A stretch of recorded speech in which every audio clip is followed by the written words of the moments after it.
I would like to welcome everyone. This is our first coaching webinar this year. It is in a series of 18 events, including live workshops, webinars just like this, and practical training sessions and best practice events as well. The topics we have chosen are far from being random. Since the establishment of our club development unit last year, we had the pleasure and opportunity to gain a very important insight on first and foremost advanced club practices in our state, and we were able to find out their real needs. So one of those, amongst many others, are the different and specific coaching methodologies within a youth development environment. And I'm sure TDs and coaches are keen to broaden their knowledge on the topic with Anthony Frost, who I welcome now for the event. He's our guest speaker. He's our lead speaker tonight. Anthony has been involved with Football Federation Australia. He's currently doing his AFC Pro Diploma. He's one of the senior coaches at the Melbourne City FC Academy. He's also involved with our under-20 national team. And the list goes on, but I think we are all here to learn his wisdom rather than his CV. Welcome, Anthony. And I'm sure we would like to make it an interactive event. So even we have some radio silence during the speaker's information slides. Anyone is welcome to potentially raise their hand or put in a question in the chat, and Davide will monitor it. Thanks very much and welcome. Anthony, the floor is yours.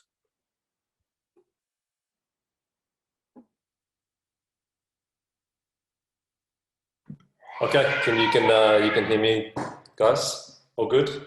Yeah. Okay, all right. Let's get going. Thanks for the kind introduction, Gabor and Davide. Looking forward to tonight.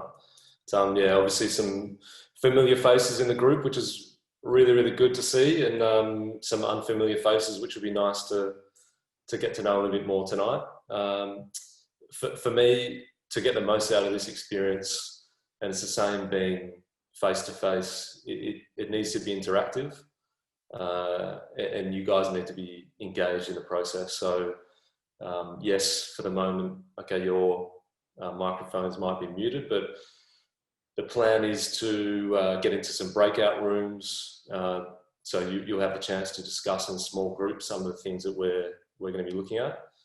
We're also very welcome to receive questions on the run, whether that be through the chat process, or if there's something that you really think you want to address in the moment, then yeah, feel free and speak up, because again, I'm not the fountain of all knowledge. There's a lot of experience in the room, and it'd be great to have your thoughts and for you to share as well. Okay, so we'll also have questions at the end too, if there's something that you want to maybe note down and we can address or park, and we can touch base at the end. All right, so we'll get started.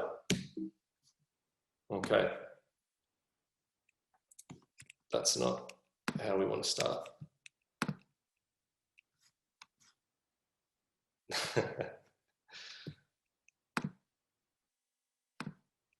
Okay, there we go. You guys can see that? Perfect. Okay. All right, so just touching on what we're going to discuss, a bit of the flow here for the evening. So I thought, I guess it'll be a little bit of a slow burn. So I really want to dig into the last part of the night, but I thought it's really important that we just first establish the context, all right, and why and who we're coaching. It's really, really important. I think, particularly when working with young players, we remind ourselves of our responsibilities in that particular area. So yeah, we'll work through that. Then we'll get to coach behaviour. We'll get to practice type, and then different types of training approaches, and things that I've found more and more becoming more and more part of my training process. and I found really, really valuable and really enjoyable to coach as well. Okay, some of you may have come across certain things that we'll discuss. Some of you it might be completely new, and obviously you can add some of your own thoughts as well to that. Okay, so that's the menu for tonight. Frosty, sorry mate, are you sharing your screen? I am. Yep.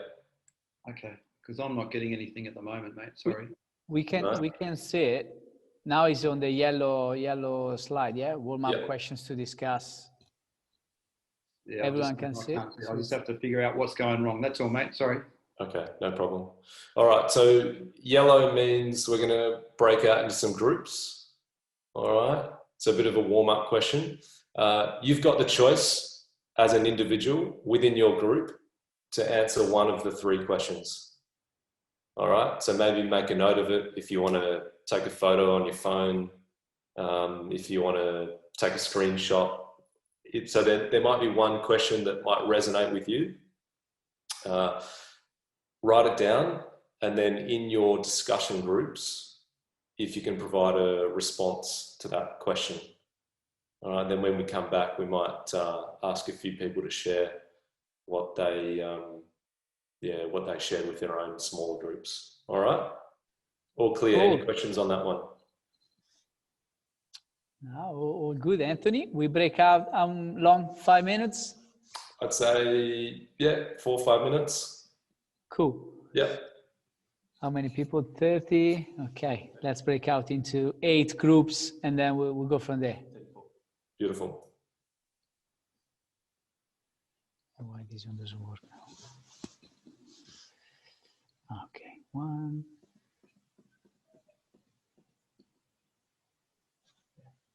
Four, 5 participants per room. Here you go. See you soon.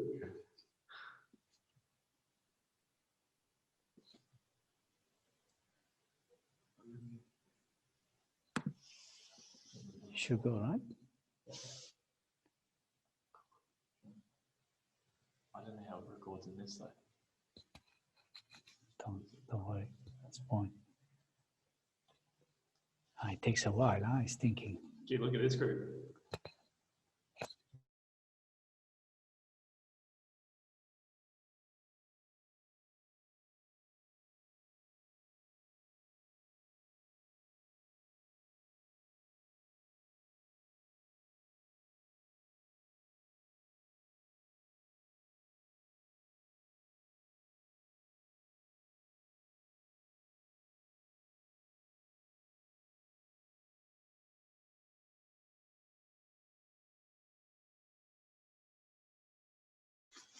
Guys, you need to accept the request, otherwise you will be in this room, which is not a room, if that makes sense. Sorry, Theo, you go first, mate. I've got David to try to organise everyone else. Nathan, Brett, Angie, LC iPhone, Federal Police.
Hi, Gianni and David.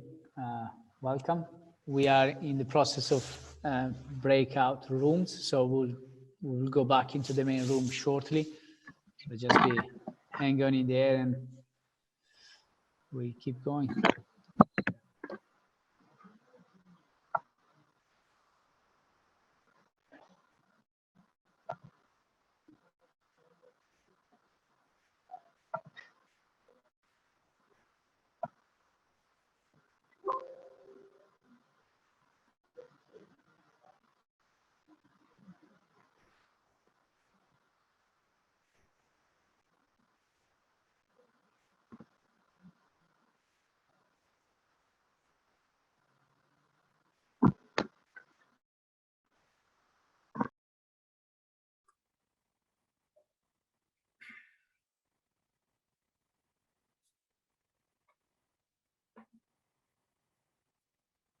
Breakaway room was good fun, Anthony.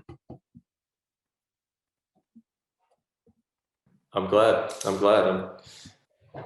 Whoever got me in their group, I said, yeah, they definitely got the short straw. So I'm really interested to see what you guys came up with and which questions you decided to answer as well.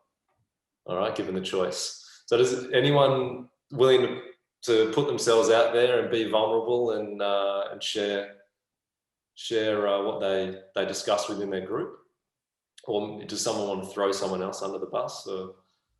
Yeah, I'll start from our group. I think our group tend to focus more on the characteristics of their coach or what was influential about a previous coach. So a lot of us felt that the coach who had a personal knowledge of the players or was able to adapt to the players' circumstances or take into consideration all the issues. A coach who was able to then adapt his training session based on the different learning styles of the players that he had. So I think we were all sort of like influenced in that way by the certain characteristics of the coach. So yeah, in our group. Yeah, brilliant. Very, very good. Very good. Did any of the groups answer maybe question 2 or 3? No, our group. No, no one in your group? No, we spoke only about the question number 1. Question number 1. Okay. Yeah, is that the case for everyone? Yeah, we had question number 1 too.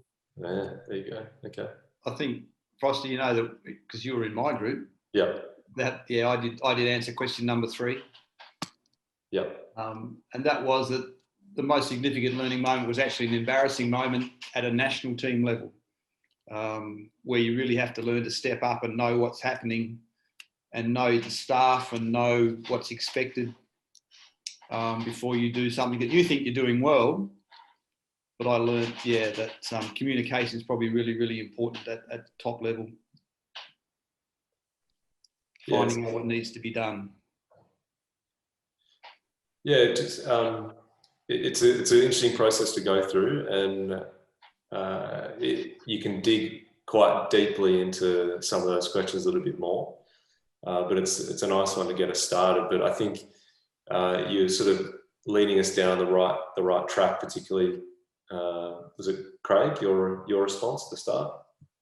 Yeah, that's right. And if we go to this one, I think from our discussions in our group and what's been shared, at the end of the day, you need to be able to connect before you can coach. All right, so your understanding and knowledge of the player and your group needs to be the starting point for you. You might have all the knowledge in the world, the best practices, the best facilities, but the thing that players will remember you most for is how they made you feel.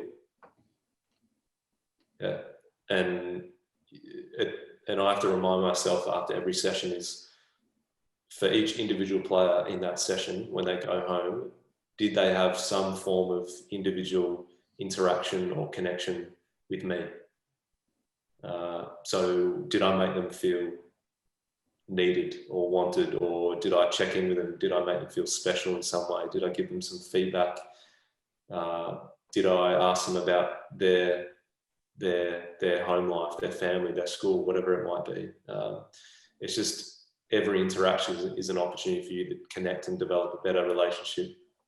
And that relationship helps you understand the player. Therefore, ideally, it helps you shape the way in which you can actually coach and make sure that the knowledge that you do have is shared in the right way. So yeah, that's a big one for me. So we sort of go on to this one, and there's a lot sort of discussed around a coach-centered approach or a teacher-centered approach or a player-centered approach. Which approach are you and why? And I think we move on to this one. Whichever approach you are, if you say that you've got a player-centered approach or you're a player-centered coach, you can't say that until you've actually got a good understanding of what they want or need. So how many within the group, and again, you can reflect on your own coaching, your own environment and the teams that you've worked with, or other coaches that you've seen. What methods do you actually use to understand your players and what they want or what they need?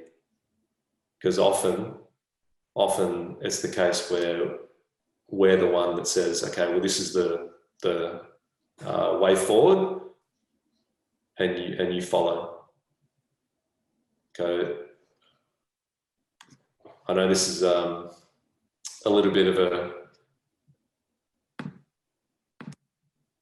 bit hard on the eyes, but I've done my best. I've done my best to try and get what's in my head down on a bit of a PowerPoint. But essentially, you see on the left here, we look at the things that maybe players want and need as part of their learning journey. First and foremost, enjoyment. But then again, well, what is enjoyment for Craig might not be enjoyment for Gabor, and vice versa. The level of competence might be different. The level of challenge might be different. How you connect to each one of those might be different. The level of autonomy, so how much, let's say that player is willing to take ownership of their own development or their own experience in a training environment over someone who maybe is less so and might need a little bit more hand-holding from the coach. So we've got that side, and then we've got the coaching approach. So what outcomes you want, how you're going to design your practice, what teaching methods you're going to be using, and overall just the environment that you create. So I've got a question here. If you got, let's say, the circle on the left and the circle on the right, how far across should the coach go to meet the needs of the player? So again, there's no right or wrong, but how far do you think the coach and the player need to either come together, or does the coach go all the way across, or does the player come across to the coach? All right, and then question number 2, how close do these two circles come together if you'd ask your own players? So it's an interesting one from a self reflection and self-awareness perspective. If you were to survey your players and get an understanding from them, well, what do they enjoy, or do you enjoy this, or do you feel connected when we do this, or do you feel that the social relationships and interactions that we have are enjoyable or positive, or do you feel like you're actually learning something and the knowledge that I'm trying to impart is actually relevant and important for you? So any thoughts from the group on that one? To sort of open it up to the floor, because yeah, there's a little bit there to take on board. But any thoughts on that? Anyone want to share in particular where they feel as though is it the player that comes across to the coach, or the coach that goes across to the player, or is it somewhere in between?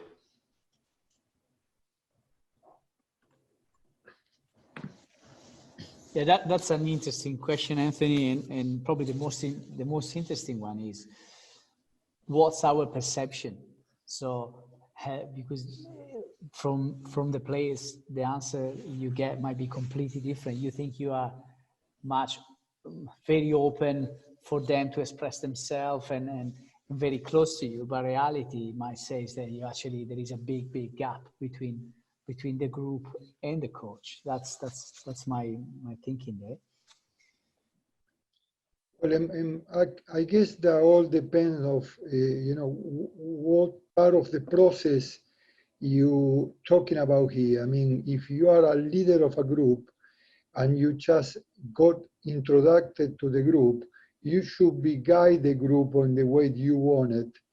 And then once they feel that you are the person in charge in a way, but no in a hard way, but you are the person in charge, they can, if you are open enough to accept conversation, they can come to you with, different questions they can have or different things that they're sharing.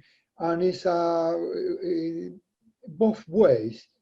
Become a little bit more both ways, because as you mentioned, Anthony, it's important for you to know what type of life they got, what happened in home, what happened with their life. So in a way, they feel like you are like a father or a friend for them. But yeah, I guess that is my opinion on that. Yeah, I think in that particular context, if you're stepping into an environment for the first time, definitely you're not expecting a connection to be straight away, and for you to have that full understanding of each individual player. So naturally, yeah, it's something that will evolve and develop over time. I think what you mentioned there would probably be a strong approach, but again, there's no right or wrong, and it can be different for everyone. But yeah, any other thoughts from the rest of the group?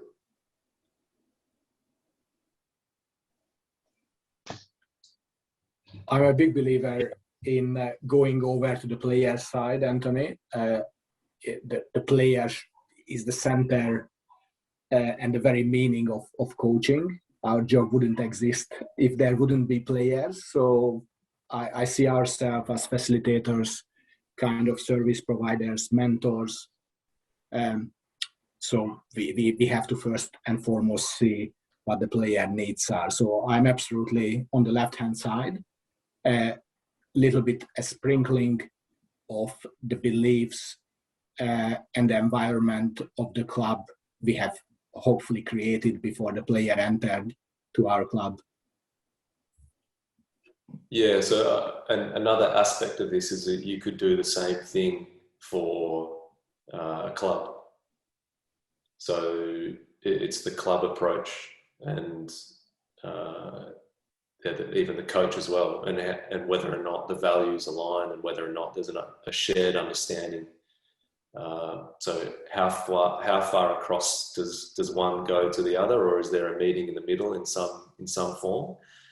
But yeah, Gabor, it's sort of one quote that resonates with me is that it's the role of the coach is to make themselves unnecessary. So essentially, the players are the ones that are driving things. It's just that the coach has established a foundation or facilitated the method or the approach, and maybe push them in the direction that he or she wants them to go. The players have just taken ownership of that.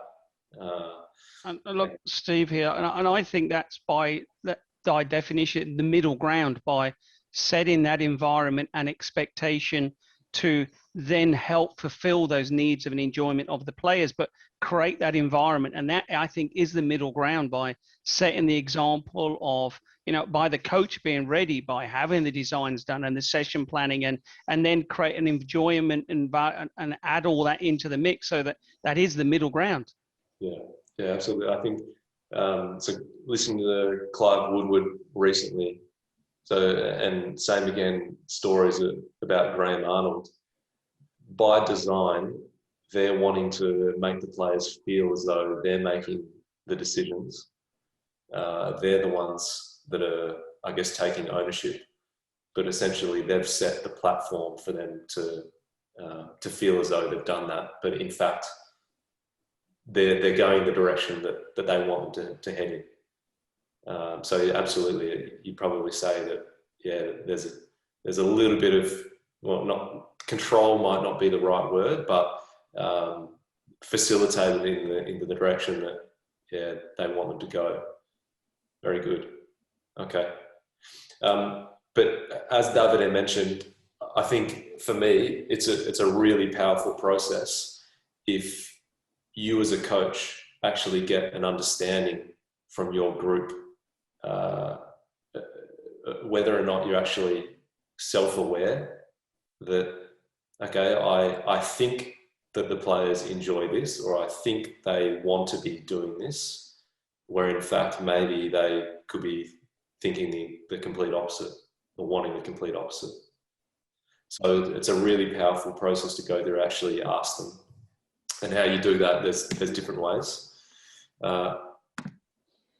So this one we'll get to. I might skip forward to this and then go back to the other one. So what can you do to find out? You can ask them, but again, are they actually going to give you an honest opinion? Depending on maybe the age and maybe the player, they may not be fully truthful. I've done surveys before, and I'll just be honest with the players and say, look, as part of my own professional development and the experience that I want to provide for you, yeah, give me some feedback, and it can be anonymous or they can put their name to it. It's up to them. There can be some a goal setting process that either from individuals or the group. Again, if an individual player wants to get better at defending long balls or dealing with 1v1 situations in wide areas, then potentially, that's going to help inform you or add another layer of understanding to help adjust or shape your environment to meet the player's needs. Obviously, observation, and the best coaches tend to be the ones that are the best at picking up different bits and pieces, often things that can be easily missed. But any other thoughts, any other ways that you can, again, find out what the players' needs and wants are?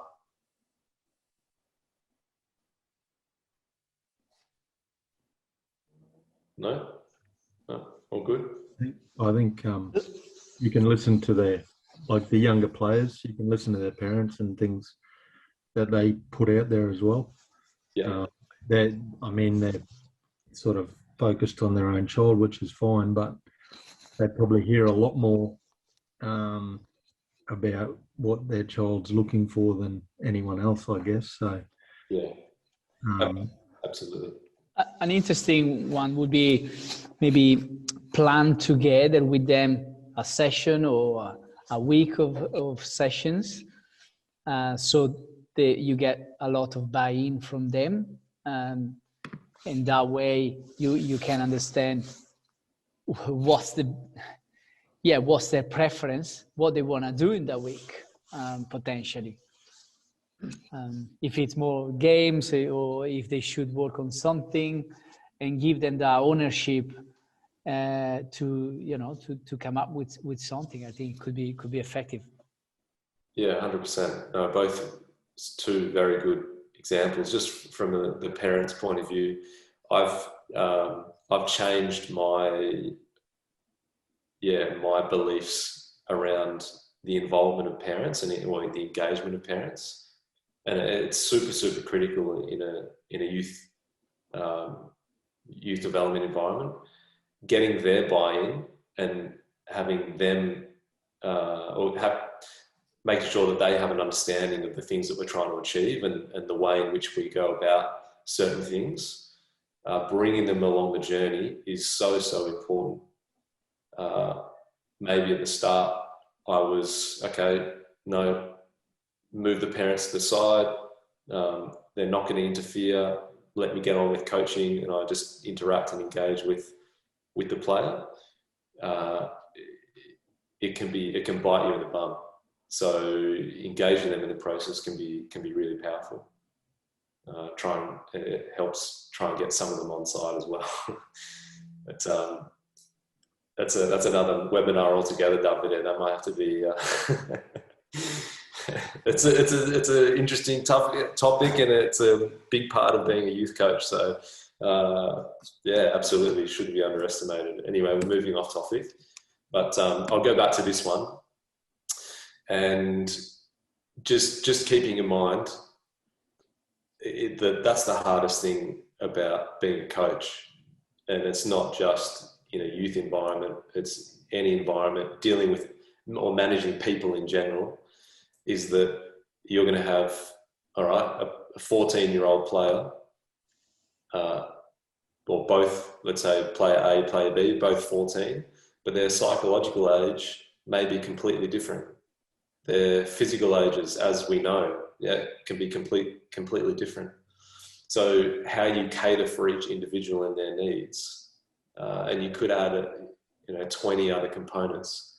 Their socio-cultural background, all right, where they're from, how long they've been involved with the club, so many different factors. All right, so again, it's really, really important. Okay, really important. All right, and again, and I'm want to move on. As I said, it's a bit of a slow burn, but some context for us, just a reminder of where we're at. At the end of the day, that's the reality. So we got to think, well, what's it all for? What's it all for, really? It's very, very unlikely the players that you and I work with, or I'm fortunate enough, and some of you may be fortunate enough to work in, say, an A-League academy environment, or have had exposure to national teams. Even then, the chances are very slim. So your role, coaching young players, young people, we need to keep things in perspective. Okay, very, very important. So potentially that's going to add some context, what's going to shape the methods that you use, both from a coach behavior or a teaching point of view, and from a practice point of view that you're going to use with your players. So at the end of the day, how do we gauge success? How do we gauge success? Any thoughts? What's it all for? Yeah, well, For me, no, keep going. Go. for me personally, it'd be just to see the kids be happy, to be honest. Yeah. I think the first of all is you play football because you passion for the game. So I don't think that you start to play football thinking that you want to be a professional footballer. You play the sport that you love, you have passion for that, and then later on is where you're asking question on yourself, how much I can make from what I am into a professional footballer. But I don't think if you ask the majority of who start to play football, you do it because you love the game, the passion. Yeah, absolutely. 350 million players, I guess that will be the 99.9 the question, I guess. Yeah. I think I look at it is, have I helped them step up the football pyramid? Or if they haven't done that, have they come back for another season? And there's a measure of success. They want to keep playing. or they progress to the next level. Either are great outcomes.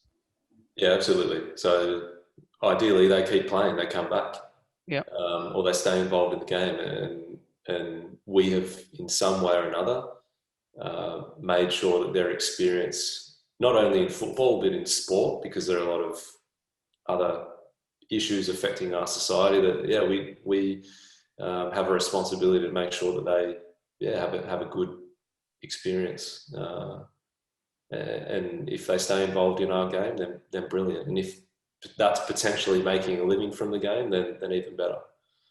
Okay, very good, very good. I found this one interesting. I saw this one recently.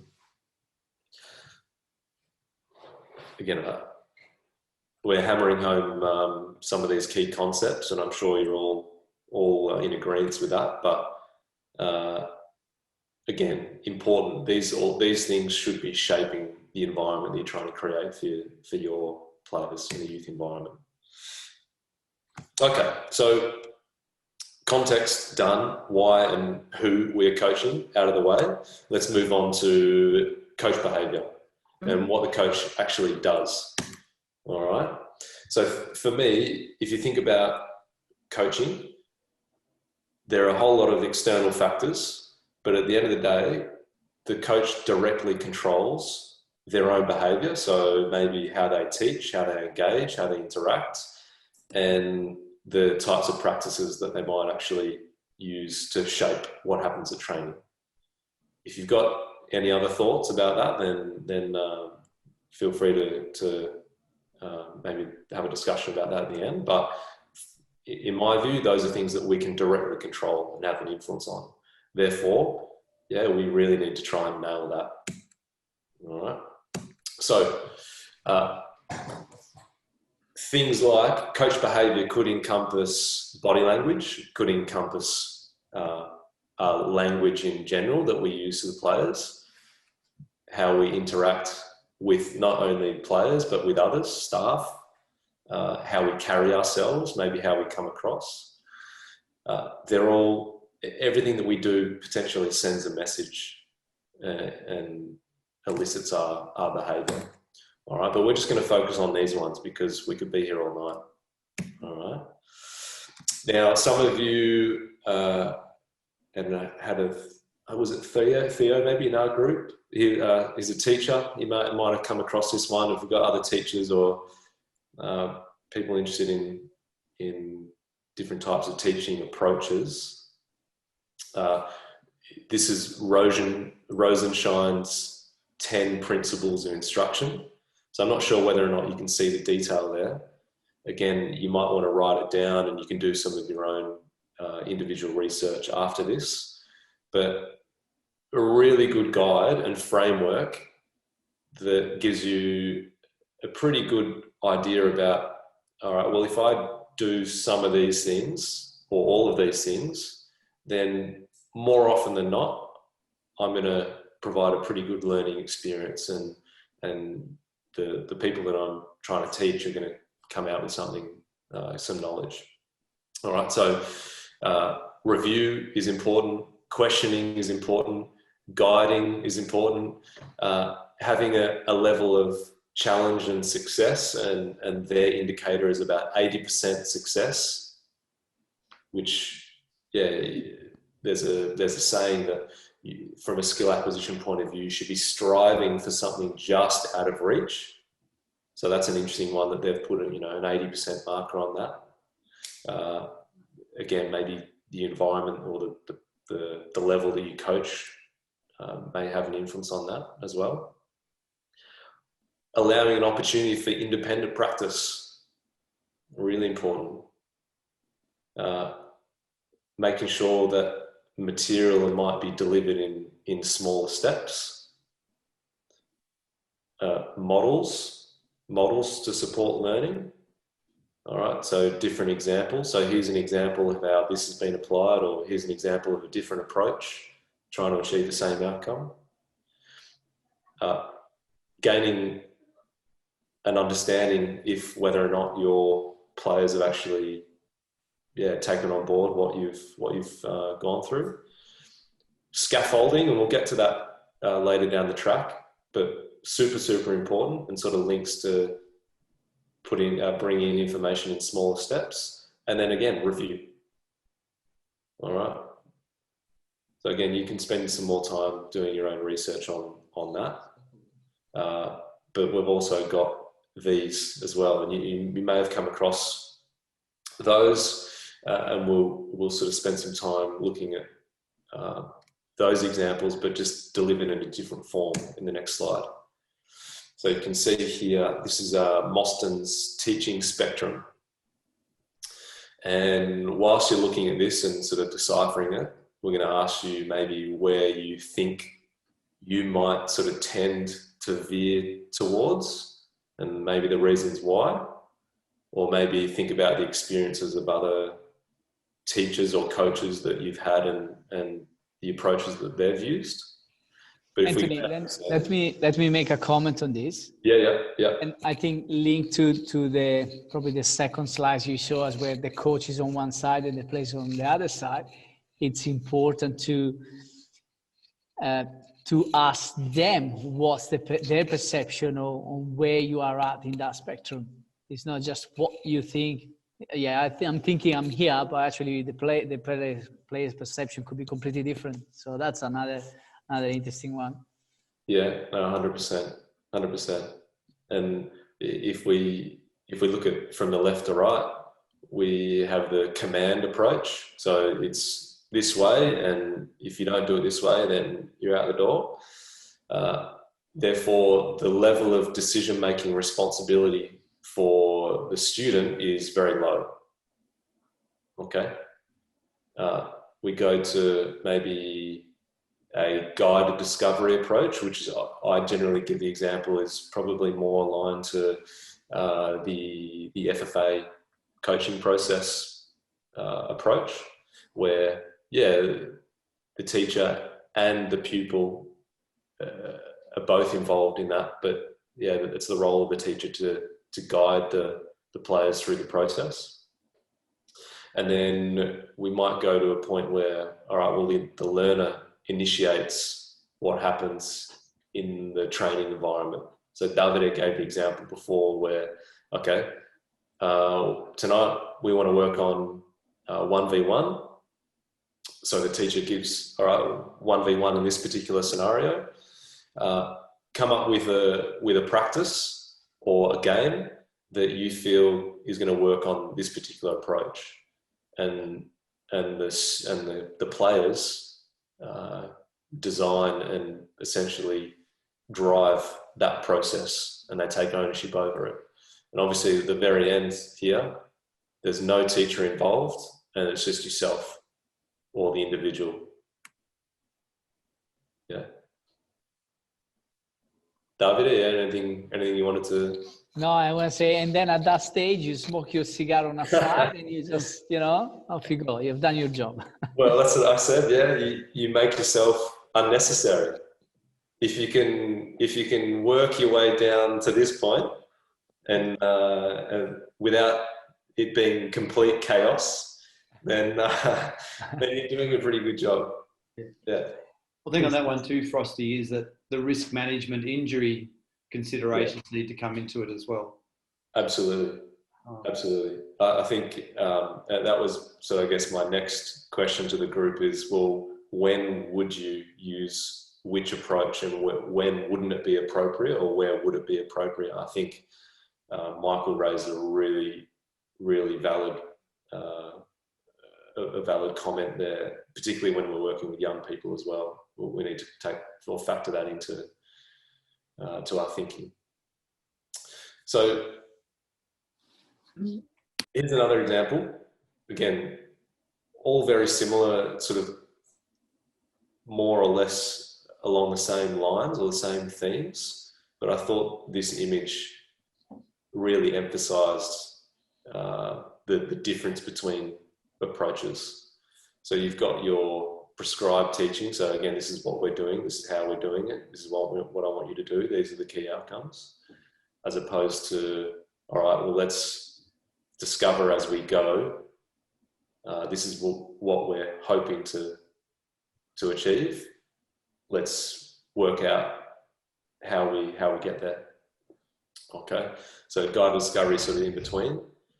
Explicit teaching, again, sort of more on the command end, and then there's implicit. So we speak about this a fair bit in courses, particularly around practice design.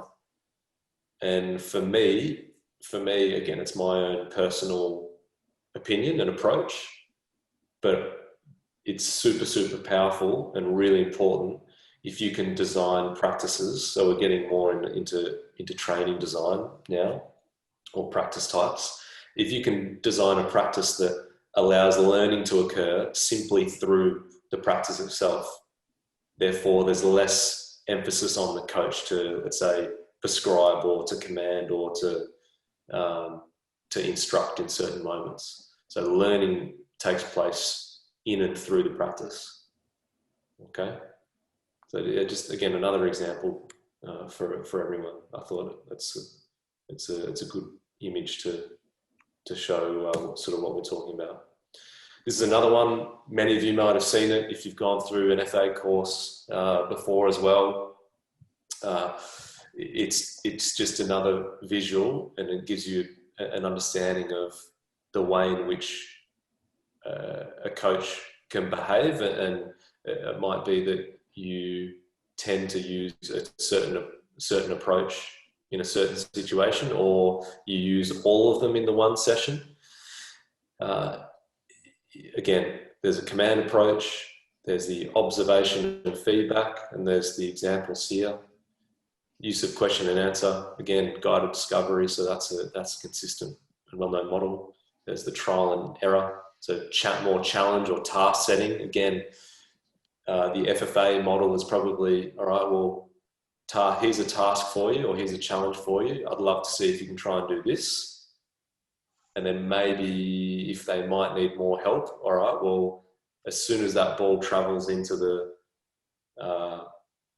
midfielder and they can face and play forward, I'd love to see you try and make a forward run, or can you try and make a forward run? So if, again, different methods, different ways, different approaches. Okay. So we're going to go into our breakout rooms, and David, I don't know how you split them up, if they're different or if they're the same. Again, it might be good to have different discussion with different people and connect with different. No, I love my group, but sorry, Michael, I love you guys, but it's always good to connect with others. Think about the approaches that we've just brought up. Which ones might you sort of tend to use more often, and why? And do you have any thoughts about some of the things that are raised? Do you want to challenge certain things? Open discussion. All right, it'd be great for you to share within your groups, and we'll feedback after maybe 5 minutes. David, all good? All good. Beautiful. See you soon. I'll set them up. Hold on a sec. There is another one admitted, so at least he can go into our room. Cool.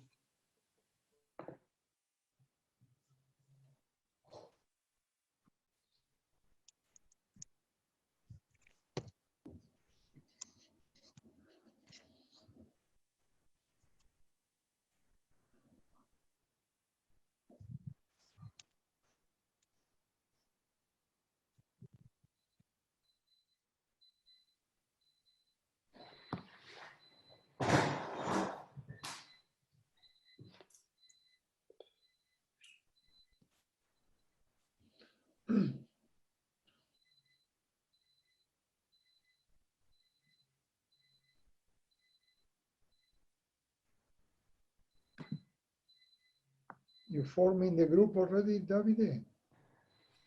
Did anyone screenshot the... Yeah, they're all formed. You should disappear soon, I guess. Yeah, press join and have no... Yeah. Or have one that resonated with You should go. Yeah, I press few times join and you still... guys hear me? Yeah. Yeah, cool. Probably this is the room Yeah. then, with James, Daniel, iPad, Maybe a bit difficult to hear me tough. Anthony, and the federal police. I'll be joining a different group. The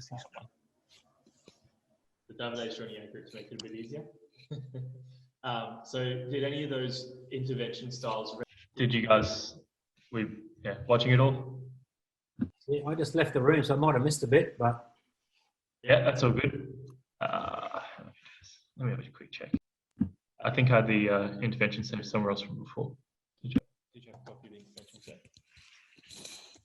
So yeah, copy of the screenshot of the intervention.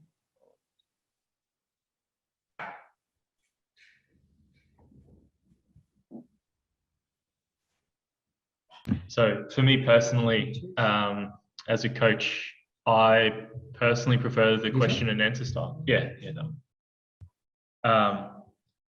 So for me, asking questions of what the players see and what their perception of it is how I, find out more about what they actually know, and how they then execute. It's the next part of that. So for me, that's how I like to coach, and how I like to intervene is by asking them what they see, before going into any more context with them about the decision or execution that they had. Yeah, I'm agree with that, but I also think at some moments, and it also depends about the type of the training, intensity of the training. Sometimes I like to just tell them straight away on what it is and straight away what they need to do. Like if you keep asking the questions, and if you not get the right answer, sometimes you're standing still too long. So yeah, sometimes I'm enjoying it. Bam, tell them straight away. Tell them what needs to be better. Bam, and get live again. So yeah. Say like sometimes it's better to use the other approach that you ask them, that you let them think about it. Yeah.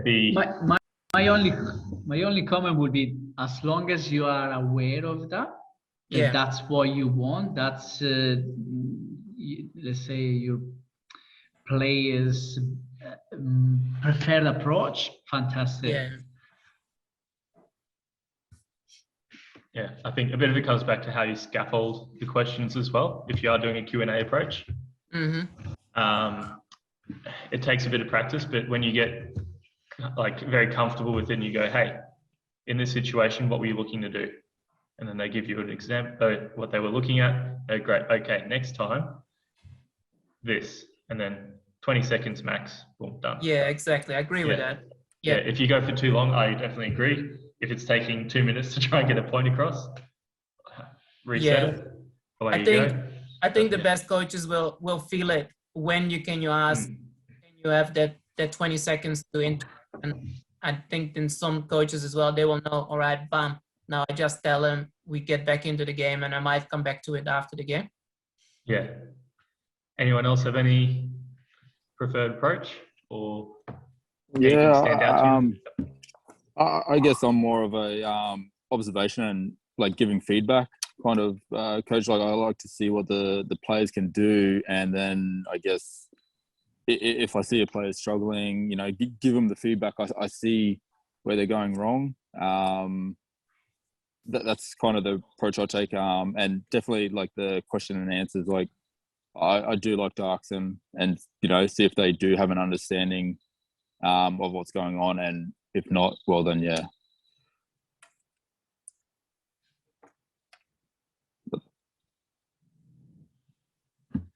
Angelo or Wallace, anything to add?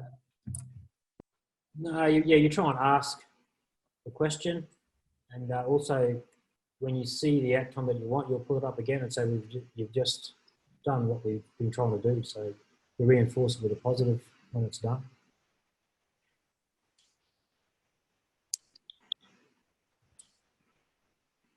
Yeah, definitely. Yeah, I think showing them what success looks like. Hey, that's exactly what we're looking for. Well done.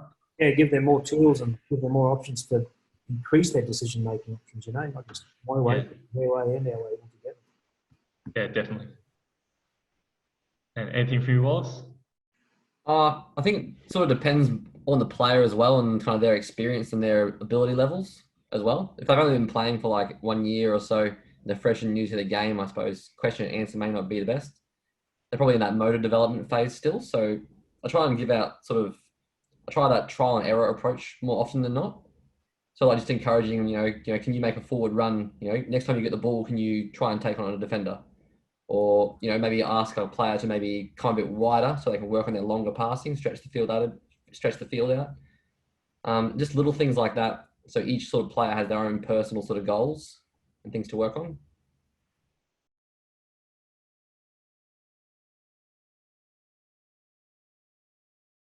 The players, if you ask them the questions and they don't get it, they might get too frustrated, and then they just implode for the rest of the session. They put the blinkers on. Yeah, no, definitely. So yeah, well done. Yeah. Looks like we've got about a minute to get back to the room. So yeah, I think we're good. Jump back in whenever you get a chance. See you soon. Hey Taz, how are you, mate? I'm good, Davida. Sorry. That's all right. No, good, mate. Don't stress. You got training on tonight, right?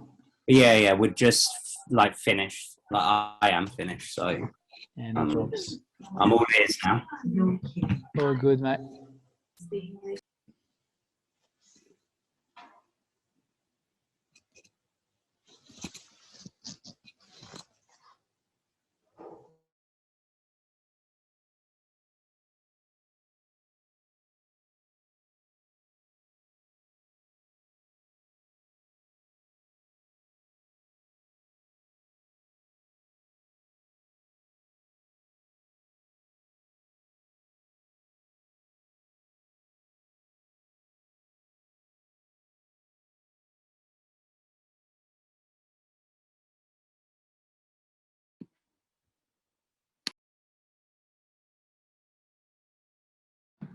You got cut off, Michael. Yeah, You're on a roll there, mate.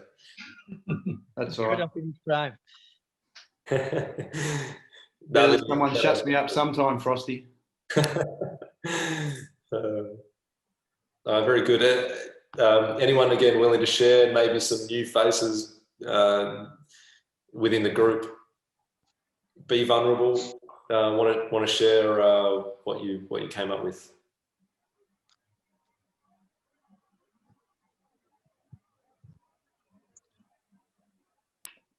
And we're looking specifically at maybe the teaching and learning approaches that you tend to maybe use, and maybe the reasons why, or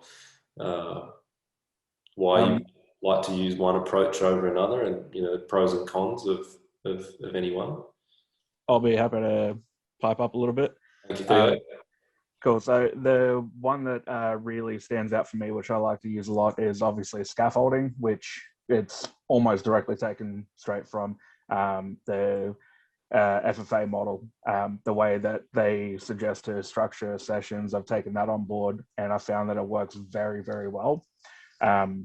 Won't go into it in too much detail, but last week I helped out a new coach who's just recently joined our club with trying to get the most out of their training session, and just went through it very simply with them. We picked one moment or one key action from the game that didn't go very well on the weekend. We focused directly on that. So our passing practice, our positioning game, and our game training, they all had that same central theme of moving off the ball and passing into space, things like that. So it was the scaffolded learning of getting them to do that action repeatedly as many times as possible, and then moving it into a more or less a closed environment of the positioning game where it's predetermined. We want to see this action in this way, and we want to see it done right, and we want to see some kind of opposition to it, so you guys can work out how to get around it and in a game situation. Then from there, we gave them the problem, so not just scaffolding, but the problem solving as well, of building up in the midfield and then getting a shot on goal. So they were given very brief instructions. They had the skills that they were working on previously in the same session, and they had to employ them to solve the problem that was presented to them. So good. Building up to that. Yeah, I think people, it's quite clear, given the term, people understand, and you gave the reference to the FFA sort of, we're looking at more from a practice design point of view. Each component within your training session, so the passing, let's say that there's more scaffold, more support, less complexity, and layer by layer, each component, so positioning game, less of a scaffold, more complexity, game training, smaller scaffold, more complexity, and the game, essentially no scaffold, and ultimate complexity. So definitely you've painted a really clear picture there about the approach. And then I think if you match that with, from a coach behavior point of view, and the teaching approach that you use, whether that's guided discovery or use of question and answer or challenges, task setting, direct instruction, you're slowly, bit by bit, depending on the player, depending on the group, you're making sure that, you're not, let's say, letting go too early, or throwing them in the deep end so much that they're not able to cope. So I think you painted a really good picture there. Very good. All right, so I'd love these discussions to keep going. I'm just very conscious that we won't get through everything, because I really want to get to the meat of, and we're pretty much into it. We're in the middle of it. But if there is anything that you want to raise regarding anything we're sort of discussing, make a note of it, write it down, or put it in the chat section, and then we can use it for questions afterwards. All right, but appreciate everyone and the discussions that you've had in your groups. Okay, so I'll go back to the share screen. You can all see that? Yeah, all good. Okay, perfect.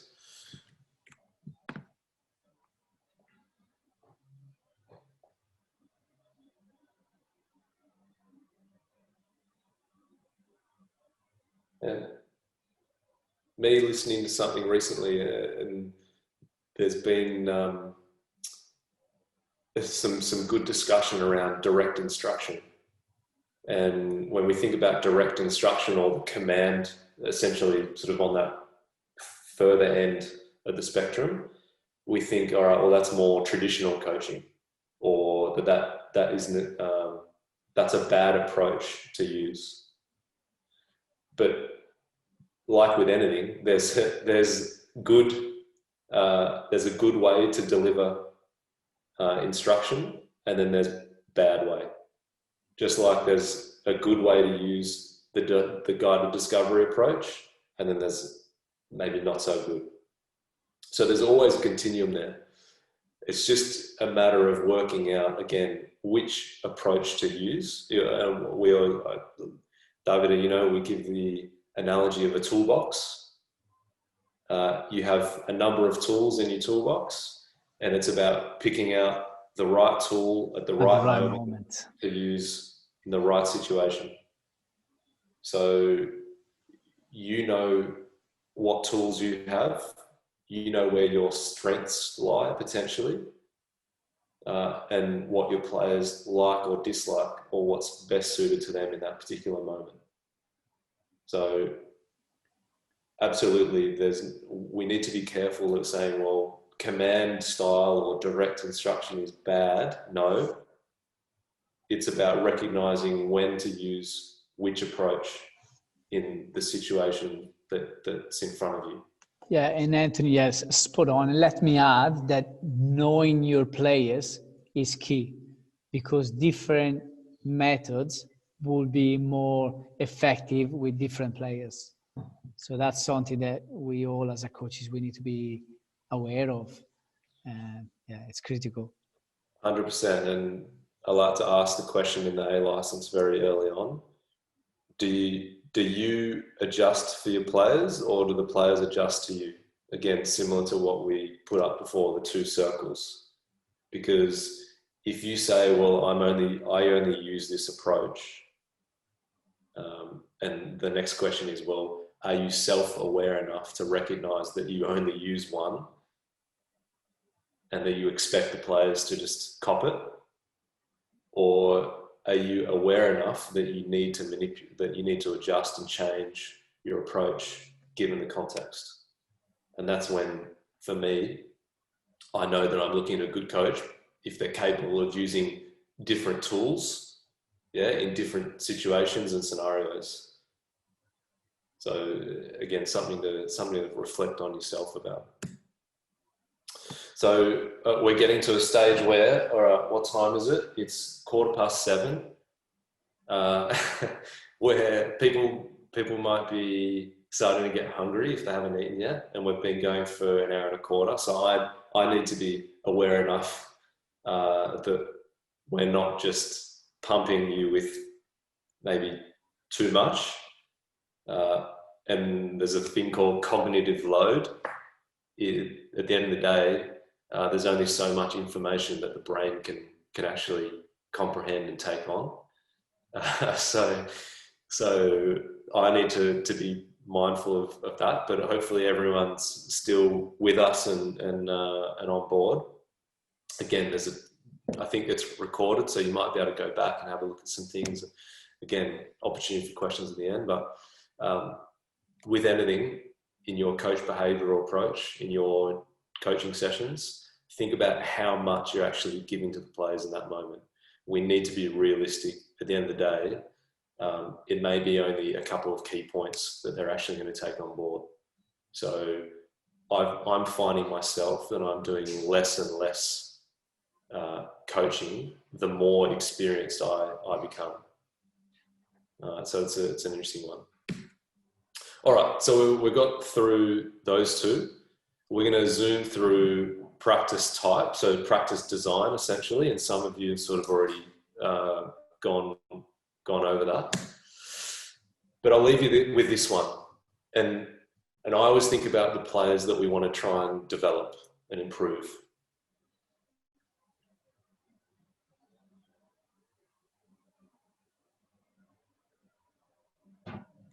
So if you want to try and develop a certain type of player and capable of doing certain things, what environment from a practice design point of view are you providing for them? Is it a low pressure, low intensity, low decision-making environment where, again, it's quite controlled and prescribed? We think about that image again of, all right, all of the dangly strings, and I'm controlling this. Or maybe we're creating a more, let's say, complex, game-based, more aligned to what might happen on a weekend environment, but with less control of the variables, possibly. So it's something to consider, but I think it's super, super important.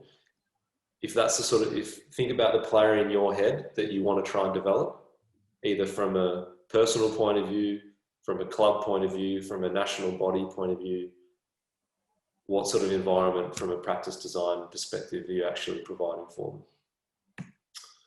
Okay, so for me, again, my personal opinion, you coach in and through the game. So as much as possible, you're using the game as the vehicle for learning to occur. Okay. So I like to show this one. If you're using a drill or, let's say, more structured or isolated practice where the level of complexity is lower, performance is going to be high, but learning and retention is generally going to be low. Great for confidence, but in terms of retention of information, potentially not great. All right, and a lot of research around that. If you're using more game-based, more practices aligned to something that replicates what they're going to experience in the game on a weekend, learning is going to be high. All right, so the challenge is going to be high, but the observation of their performance is going to take longer for it to appear.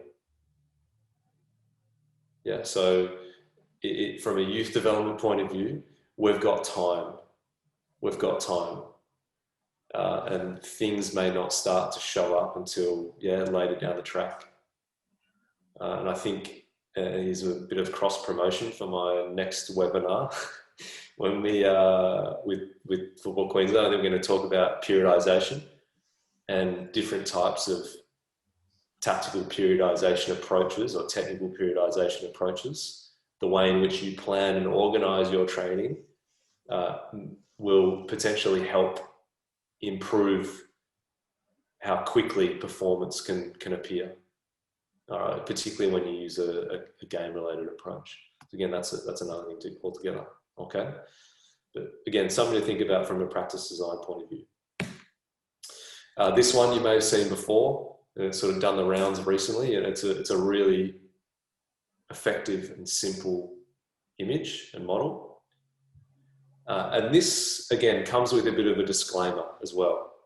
So think back, we spoke about good and bad from a direct instruction point of view, or a guided discovery point of view. There's no bad, let's say, related practice, or let's say there's no good or bad. There's no right or wrong in this spectrum here. Okay, we think back to the very start of our webinar. We talked about, well, what are the actual needs of the players? If the need of the player is to do a more simplified, let's say, more artificial type practice that's going to help them get lots and lots of repetition for a certain moment of the game that they think is really relevant to them, no problem. But we got to know, it comes again, a disclaimer, potentially motivation might be low for the majority. Okay. Obviously everyone loves to play a match. That's what we train for. It's what we play for. It's what we were involved in the game for. So it's your job to try and find, well, in your particular scenario, your context, for your players, what do you believe is best suited for them and their development? So for me, I can't speak highly enough of the use of whole part whole. So essentially you go into a game type environment where complexity is high, motivation is high, you get player buy-in from the start, level of intensity is super high. And then that allows you to maybe potentially break out into a more technical type practice where you can isolate something that you need to work on or you think is relevant for you and your group. And then you've got the chance to go back into a game and see how that particular technique is applied, again, in more complexity. So if we spoke about the scaffold before, basically no scaffold, a lot of scaffold, back to no scaffold. But again, you can dial up and dial down the complexity however you choose. Again, my personal opinion, and when you're working with young players in particular, that's a super effective approach. Again, not to say that this is a bad approach and that's a better approach. It all comes down to context. And again, what the players actually want, what they need. All right.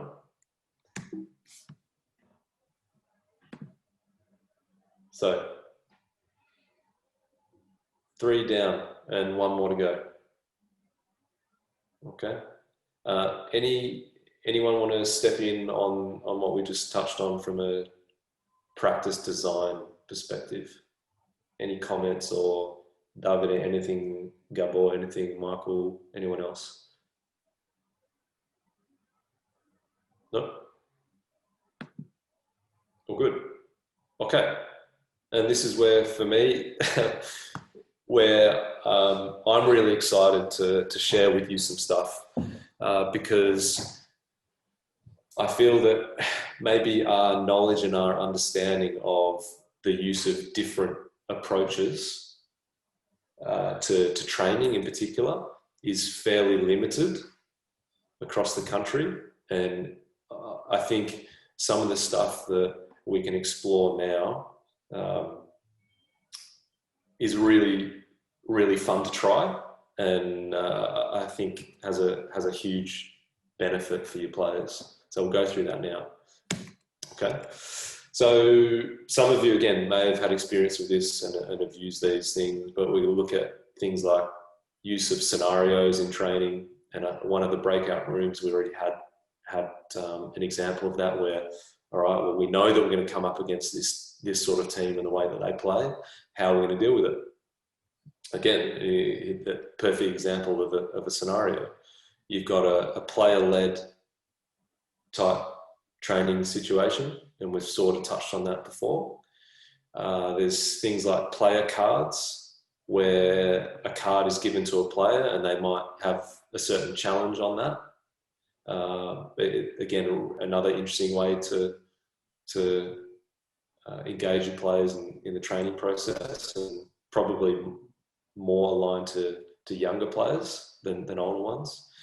The use of chaos, lots and lots of fun. Voice and choice, so sort of like what we did at the start, where we gave you the choice of different questions that you might want to answer. Gamification, so we know how influential games or video games are, computer games, and trying to use some of the methods from those games into what we do in training. And then adaptive games. All right, so we might show some examples of those coming up soon. Okay. A little video now, about 4 minutes, so bear with us. We're tracking okay for time. This is Russell Earnshaw. He's from the Magic Academy, it's called. Really, really interesting stuff. Maybe make a note of it if you want to follow up on that later, or shout out to me afterwards if you want to find out more about this guy. But really, really cool stuff that he's doing in the area of rugby. All right, and definitely transferable to things that we can do in football. Okay, so we'll just have a watch and then we might have a discussion afterwards.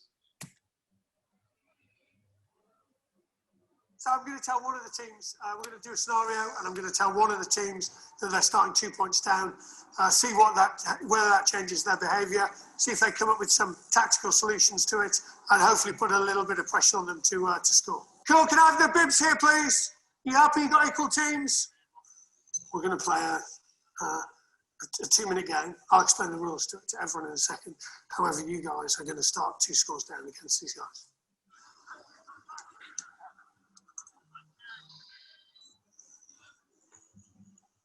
Blue team, without giving the game away, just tell me how that felt. So what was that like, that last 2 minutes? So we would start a lot of sessions. We used to do them at the end, actually, but actually start a lot of sessions with like a scenario, whatever it looks like. So there was Blues 2 scores down. You're the first team that hasn't come back to win, although you did win that little game.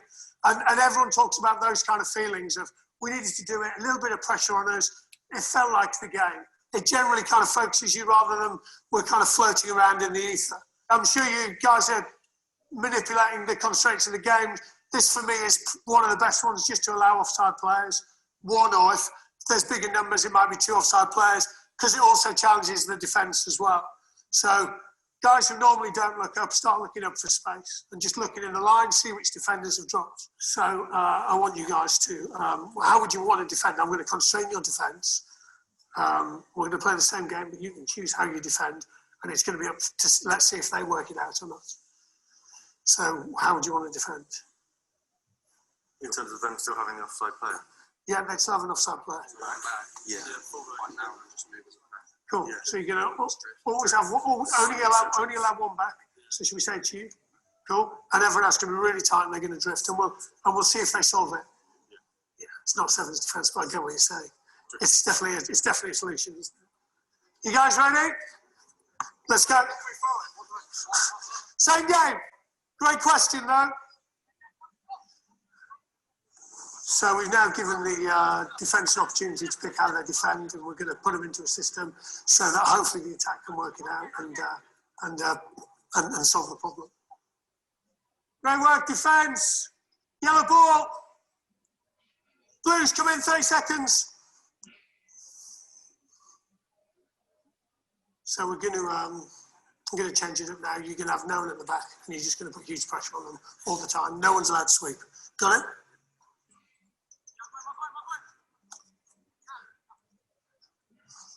Just come in, just come in. So let's go yellows. What do you think I was doing with Blues there? So what do you think I was saying to Blues in those two kind of little huddles we had? So in the second one, they didn't have a sweep. In the first one, they had a man back. How were they defending? So what would be your solutions for that first one where, as someone described it, Sevens defence? It's not Sevens defence, by the way. So who said Sevens defence? Oh. So we do a lot of stuff where actually just defence coaches attack coaches defence. So we might constrain one group and say, look, this is how we want you to do it, and see if these guys find the solution to it. And you guys are pretty good at that, to be fair. And we would think a lot about who we give information to. So it would have been really easy if I just said, oh, Blues, you're going to defend like this, and you guys have all the answers. Sometimes we might pull out one guy and say, right, here's a piece of information. You're not allowed to shout, but you've got to disseminate it. So it might be the kid that isn't that good at communicating. We might want to try and help develop his communication. So we do, with some players, we might say, actually, you're not allowed to tell anyone, but your team's not allowed to score unless you touch the ball either once or twice. All right, so just for you guys, before we move on to this one, what were some of the key things that you sort of picked up from that particular video? I know, different sport, but it's really, we can learn a lot from other sports in particular. I don't know, really trying to get younger kids to think of the situation of the game and how they can adapt to change, like either defend or attack against it. Yeah, 100%. And it was great that he didn't sort of prescribe maybe the approach that they were wanting to use. They had to essentially own it and drive it, which is good. Yeah, exactly. So when you do that, what are some of the outcomes that occur from giving the players that ownership and responsibility? There's one thing in particular for me that happens when we do that. We're looking at the players to try and find solutions. There's that, and then or you don't know what they come up with. There's that, and the level of communication, the interaction, the engagement goes through the roof. And you know, where I still work with players and get frustrated with young players that don't talk to each other. And there's the cliche, you know, you've got to communicate, but provide the environment for them to do that. And generally, when you give them ownership and responsibility and they drive it themselves, you find that, and the more and more you do that, the more and more open they become and the better equipped they are at actually being able to take ownership and work together as a team more effectively. And that can only benefit us in terms of the development of people, the social skills of people, that young people in particular. If not everyone's going to become a professional footballer, are they good at working together in a group with a group of people and listening to others and sharing ideas and connecting at different levels? Absolutely, yes. So I think, again, at the end of the not production line, that's not the right word. If you're in an academy environment or club environment, what does the person at the end look like from a holistic development perspective? So it's not just technical and tactical outcomes that you can gain, but you can also gain the psychosocial area as well. Okay, we're going to move into this next one. It's a football example. It goes for 6 minutes. So look, apologies, it's a little bit long, but bear with me. And there's some things again that sort of reinforce some of the stuff in the last one, and maybe a couple of different ones that we'll explore as well. Okay. So here we go.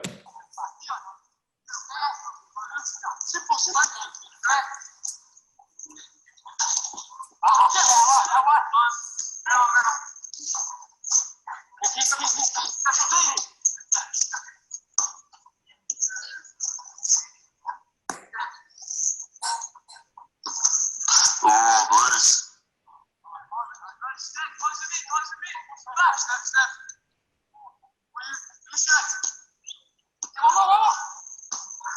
Okay, like I said, guys, break into your groups again. Off you go. 20-second shot.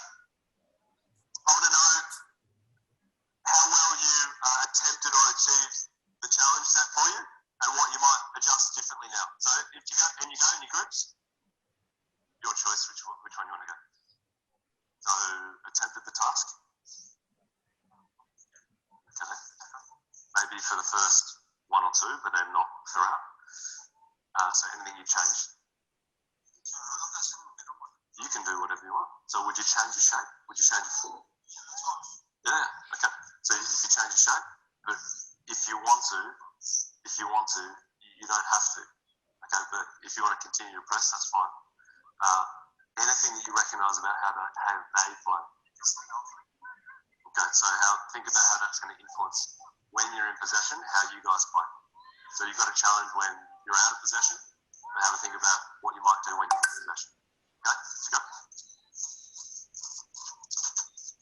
So attempted the task and how successful. So what would you change? A bit higher. Not too high. So where were they having joy?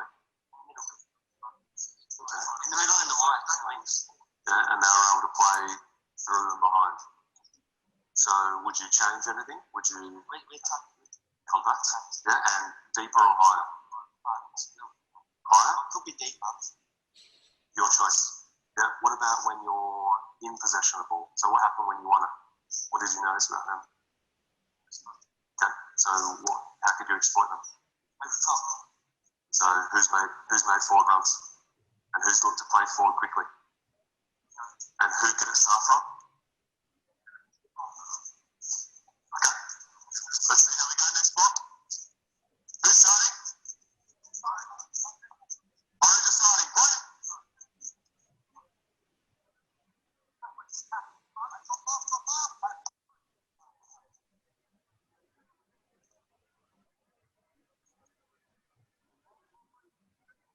Ball's gone. Yeah, blue ball. Blue ball.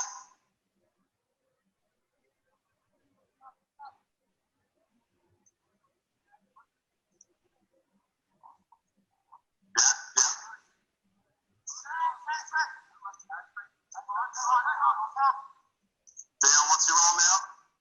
Good man, good man.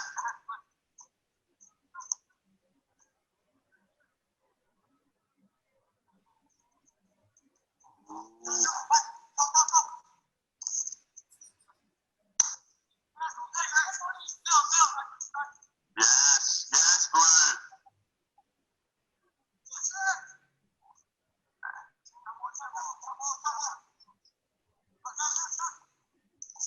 Blues, how do you react now? So here for the benefit. And we're on. Bad luck, bad luck. I'm zooming through this this video, so we'll move on to the next part. So we gave them a block of practice. We broke them up. Another block of practice. An opportunity for them to discuss, adjust, change. So get back into your groups. Have a discussion about the last block. For me, I think a good improvement. For both.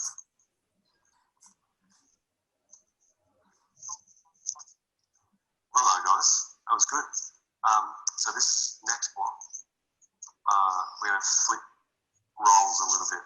Yeah. So what I want you to do, you're going to get a goal for, or the amount goals that you get, like let's say if you go and score, if you can use a 1v1 or a number of 1v1s in the build-up to scoring, that'll count as how many goals you get. So let's say you get three 1v1s in that phase and go and score, and it's worth 3. So 1v1 the focus. Yeah. Otherwise, you decide how you want to defend, considering the way that you're going to score. Okay, have a think about that.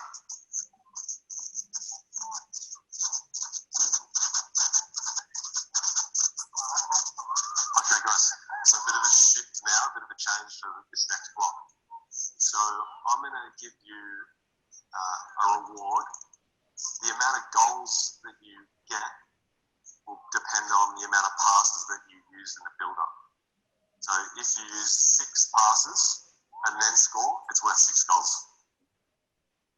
If it's just 1 pass, let's say you win the ball from a tackle, or you don't even, then it's just a normal goal. If it's 2 passes, 2 goals, 3 passes, 3 goals, etc. You get 20 passes, then happy days. All clear? All right, so think about how you're going to defend based on the scoring method.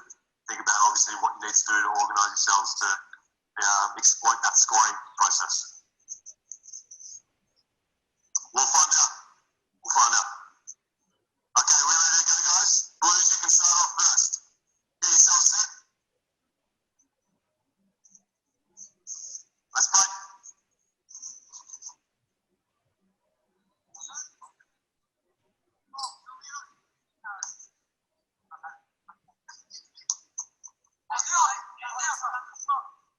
There's one. Almost.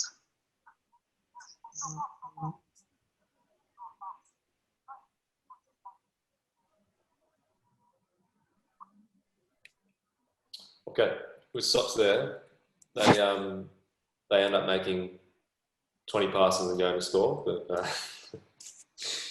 not quite. But you can see that you can keep adding layers and layers and layers depending on what you want to get out. Okay, so what we'll do, and I'm conscious of time, so we're almost sort of heading towards the end. Just in your groups, we'll go into a breakout room, Davide, and maybe it'll be a short and sharp round, maybe 2 minutes. Just come up with some different game scenarios that you could use with your group in particular, and maybe the purpose of using that specific scenario.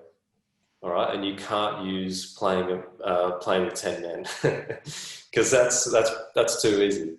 All right. So come up with a different game scenario that you can use with your group and the purpose behind that scenario. We might go back to some of those ones that we saw in the video, and maybe we can have discussions about the reasons why I decided to use those particularly. And yeah, we'll go from there. Okay, all good? Any questions?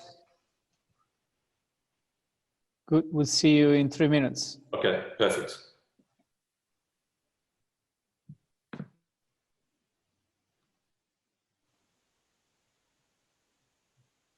Tell me who you are. Number 1. Again? Always number 1. Oh, we got Craig. Hey guys. Hey guys. Hi Jay, how are you? Hi, Davide.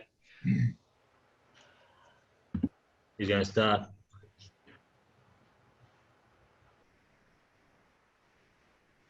All right, who wants to kick us off? Bring Davide in. Who wants to kick off?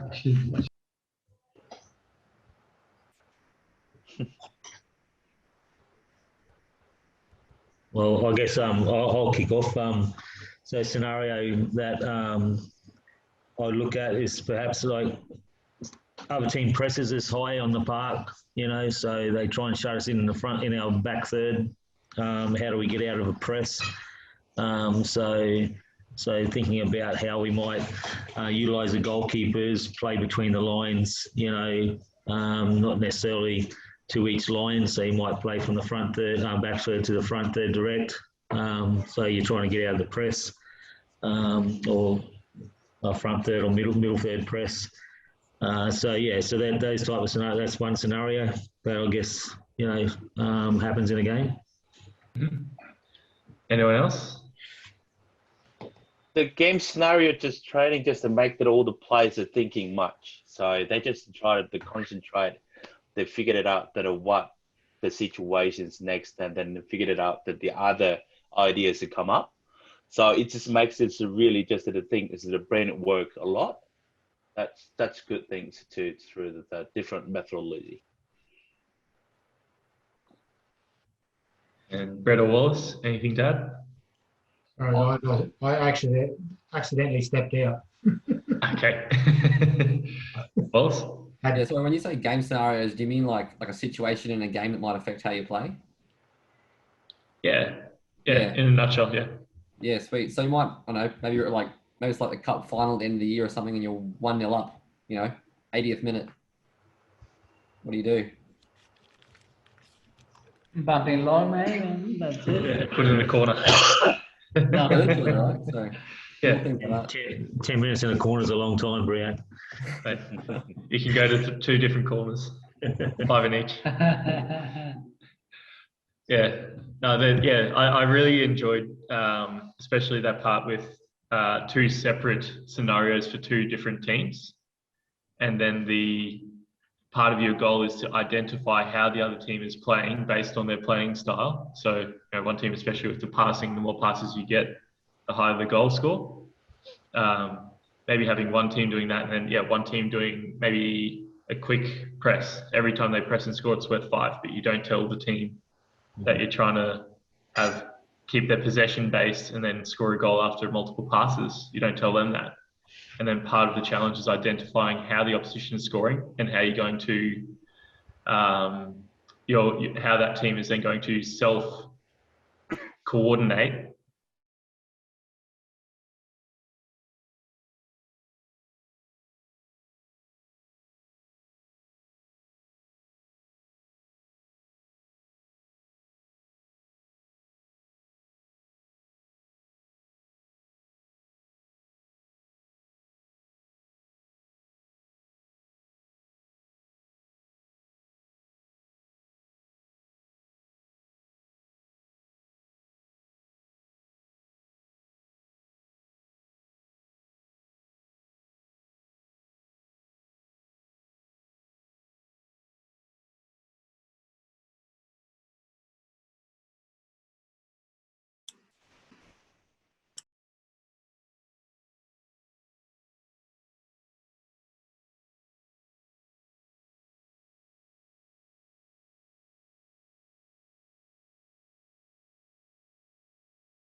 All right, how do we get on?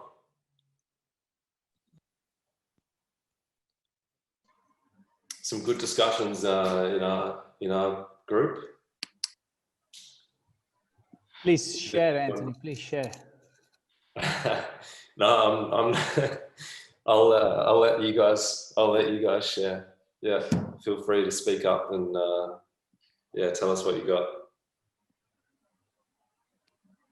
So from our group, we had a couple of different scenarios. So, you're in the cup final and you're 1-0 up with 10 minutes to go. What do you do? Yeah. As a standard one. What was the solution? Yeah, pump it to the corners. 5 minutes in each corner and you're all good. Yeah, why not?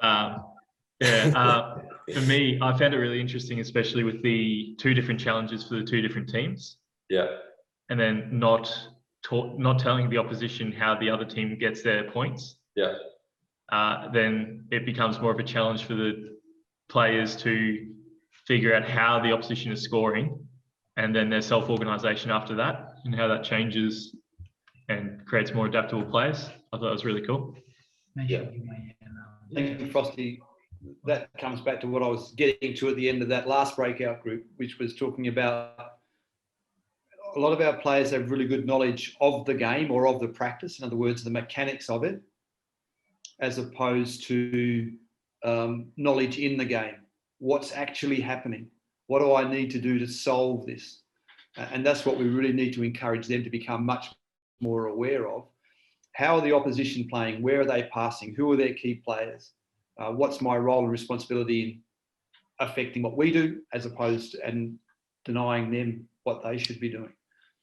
So I think scenarios, and the other one from Briax, what Briax said is the reverse of that. We're 1-0 down in the cup final. Yeah. What are you prepared to do? Yeah, 100%. Yeah. We had one example. Well, actually, we'll get to it. But yeah, but for me, it's when you're giving those two different situations or scenarios to two separate teams and they're not aware of either one. I'm more interested to see, the awareness and the understanding of how well did you actually pick up on what the opposition was trying to do, and are you actually capable of adjusting in that sort of break period to meet the needs or to quash the opposition approach, or do you adjust completely so it throws them off their game because they've spent the last minute discussing how to counteract your approach, but then you change completely, which happens in a game. So as Michael said, if you're exposing your players to those situations more often than not, when it comes to them having to deal with it on a weekend, they've been there before and they're better equipped to be able to manage them. And I really I can't speak highly enough of using this type of approach with your players, and it doesn't matter, even senior groups in particular. Just the level of complexity you have to manage. That's it. And also, let me pose a question to the group. Also, those scenarios, they could give you some good information about what in your group of players.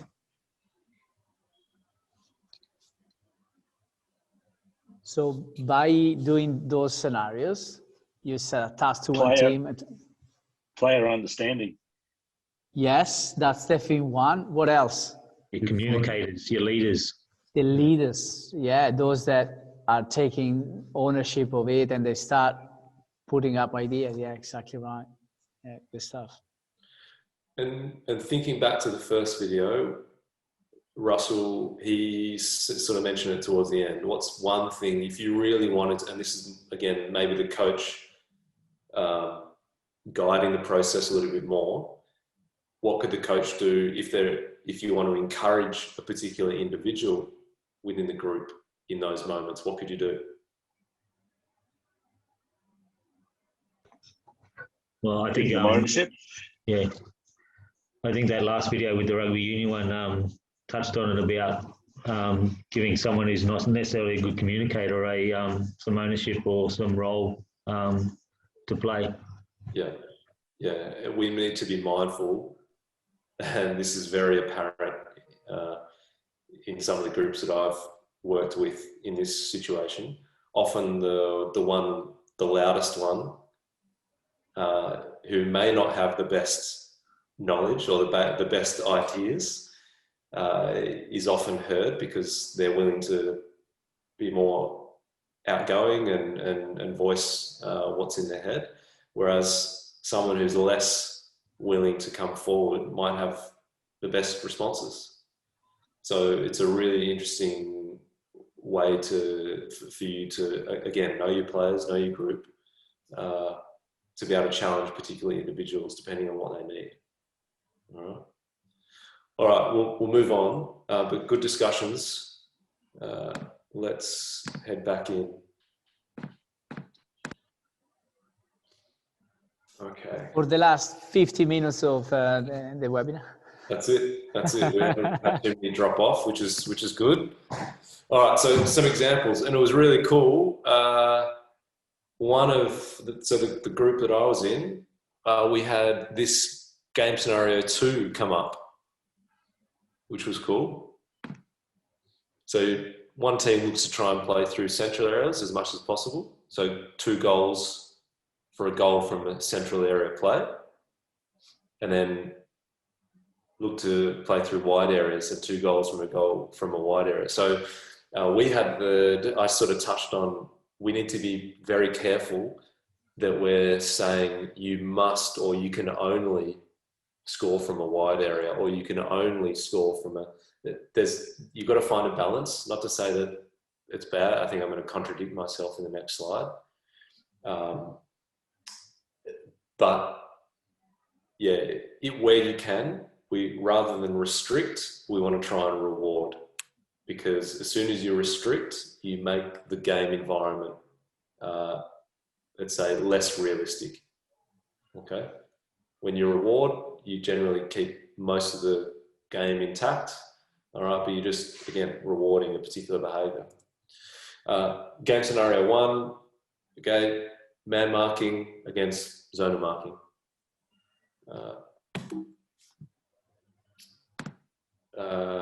Here's some other things, and what I've done before is I've cut these up, and I printed it out, cut these up into little squares, and each box is a little card essentially, and I might give the teams a choice. All right, out of the 4, which card do you want? And all right, they might choose all out defense, and their aim is they can only score after winning the ball in your defensive half. What did I say about contradicting myself, about restricting and relating? Again, another one might be number of plays you dribble past before you score, number of goals you get, which is the example that you saw in the video. This is like the gamification stuff. Voice and choice, as I said before, really important that you give the players ownership over their experience. So the players might lead it. Biggies versus smallies, oldies versus youngies. Team A, you can only score from headers. Team B can only score from volleys. And that for me, or game option 3 and game option 4, I'm more interested in the defending setup of the other team. So are they actually able to recognize that team A is looking to score from outside the box? Therefore, well, how do you set up your defensive unit? Do you sit in a block? Do you try and play a high line? If team B can only score tap-ins, well, yeah, again, where do you set up your defensive unit? Okay, so different types of game approaches. You might give them the scenario, or you might give them the choice to choose which one they want. That's always exciting. Chaos games and gamification example. So 2 teams, they might be playing the same game, but one team might have to play in certain dimensions or score in a particular way. Another team play the same game, but different dimensions. So the way in which they play, the way in which the other team have to adjust in terms of their defending setup, the decisions that they make, the types of technical actions that they make may be different. And they obviously elicit different outcomes. Multi-ball and Russell, rugby, but he's throwing in there a different type of ball or a different size. It might be that, all right, you throw a tennis ball in and it's in the hands now. You're just making the game a little bit chaotic, and you're making sure that the players are switched on in different ways. You're challenging them. The level of complexity might go up because of a decision you make there. Davide, you and I, we've got good memories of leaving the bibs. Okay, no bibs, schoolyard rules, just go and play. You know your teams, and I tell you what, they were some of the best games you'll ever have in training. Absolutely. And guess what? You don't need to coach what in those kind of games. What is something that it's a given when there is no bibs? What players start doing straight away? Communicate. Yeah, communication is one. Another one? The scanning. Yeah, looking around who I am with, and Yeah. fascinating. Yeah, it's so cool to see how each of these different things, and we call them, constraints, the impact that they have on the players and the team. Yeah, really, really cool. Superpowers, whatever you want to call it, they can, you can change the rules. So you might say you put a handicap on the other team for a certain period of time. All right, and they can only use their opposite foot, or they have to do something that may hinder them to the advantage of the other team. And again, depending on the outcome that you want from your session or the way in which you want to challenge your players individually or collectively, you pick and choose according to what you need. And then the last one, and Russell in the Magic Academy, he does it. Some of his stuff, he shows, or he gives the players the opportunity to stop the action in the moment. So it might be that a team is in on goal. There's no way that you're able to stop them other than, okay, you calling out in that particular moment for them to freeze.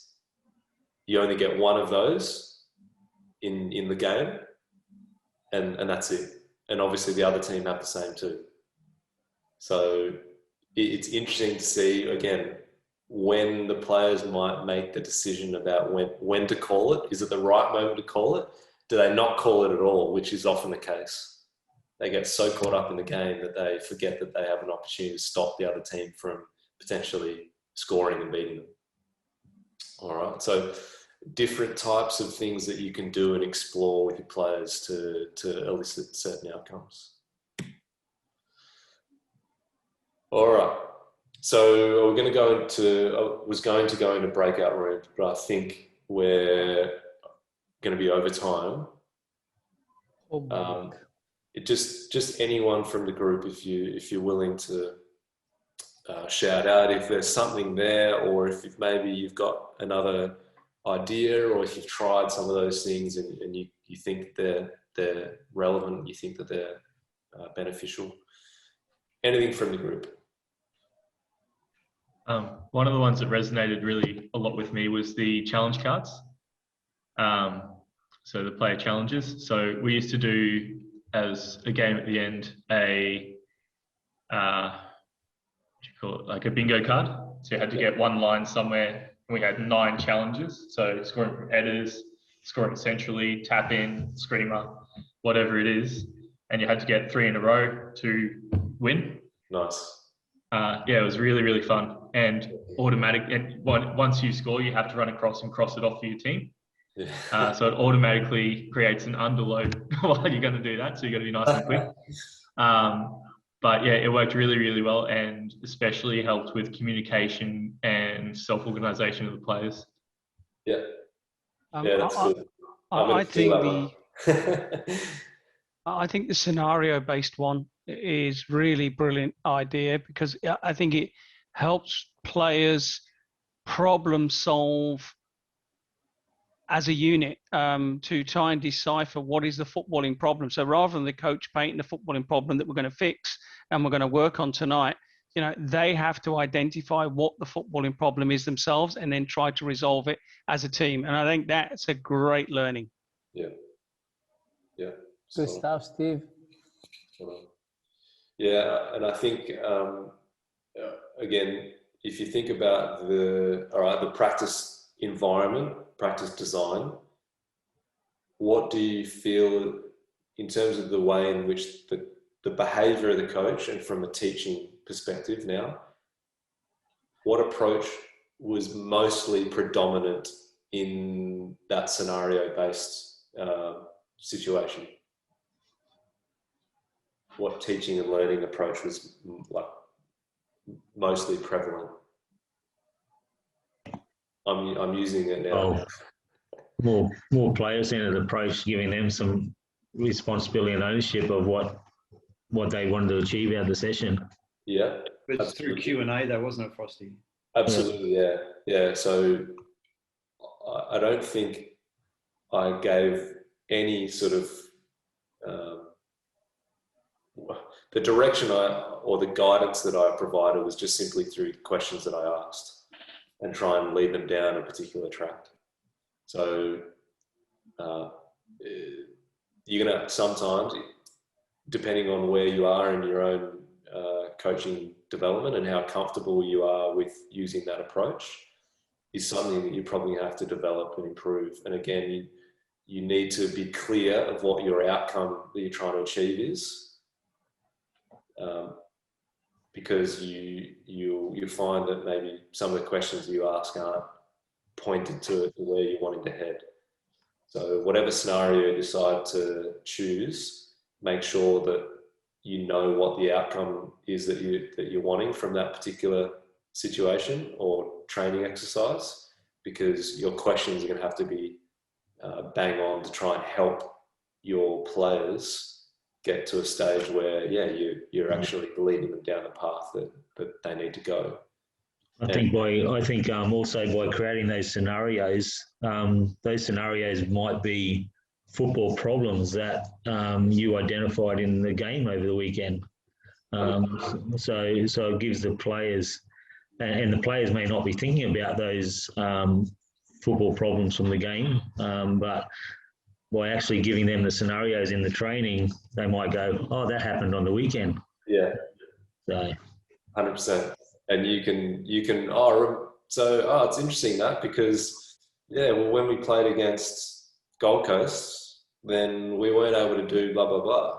And therefore, okay, you're coming up with really good solutions that could be valuable for us when we play them again.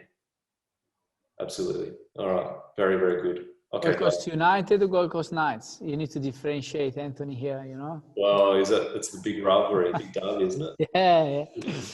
Oh, I don't want to get into that. All right, so I'll leave you to this one. There's no one way. It's interesting, like on the FFA courses, and I've delivered many of them.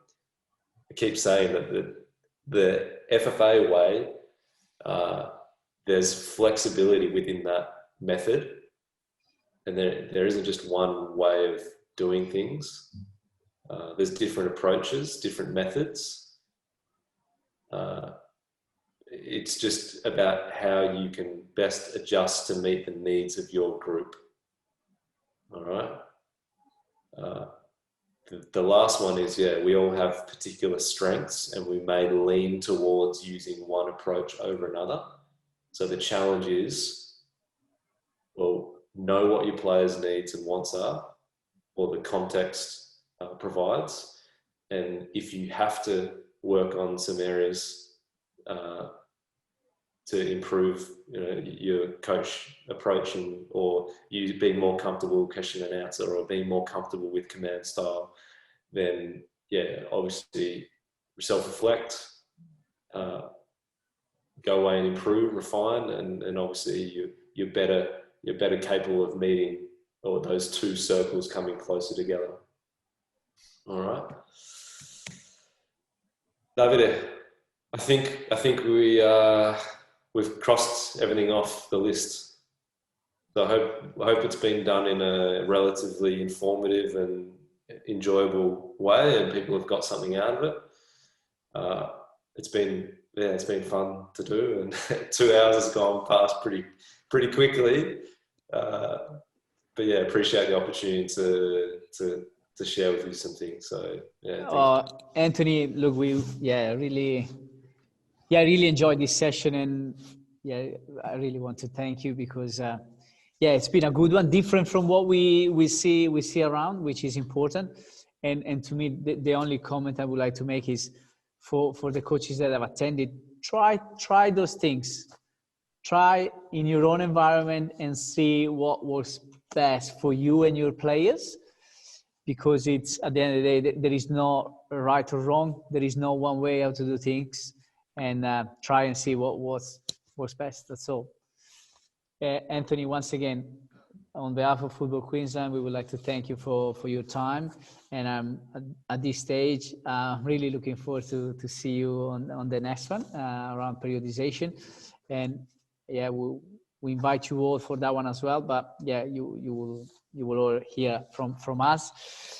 Last question, last couple of tasks for you guys. If you don't mind, if you haven't done it already, to type in your full name in the chat so we can keep track of those that have attended, because hopefully we get good news from Football Australia that we're able to associate 10 points, 10 CPD points for your C license or B license, basically for your qualifications, if you haven't done it already.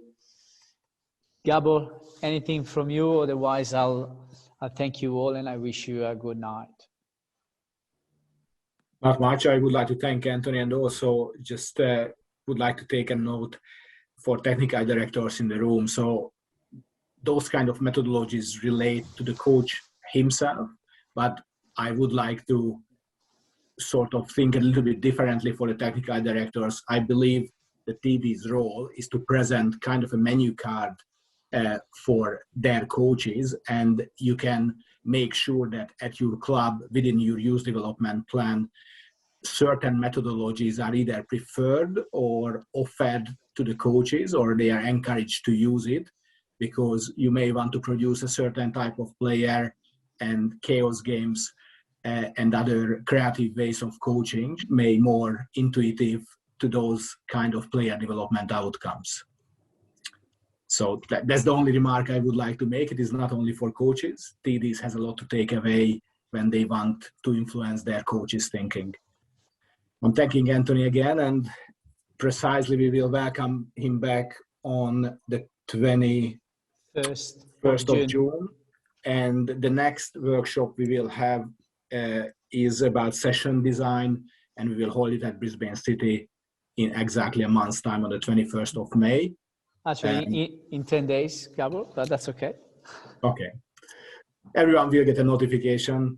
Don't want to take up more your time. Thanking Anthony again, and same the participants who gave up 2 hours of their evening to a little bit broaden their knowledge in coaching. Thank you very much. Thank you. See you, everyone. Thanks, everyone. Have a good night. Thank you. Thank you. Have a good night. Thank you very much. Thank you. Good night. Cheers, guys.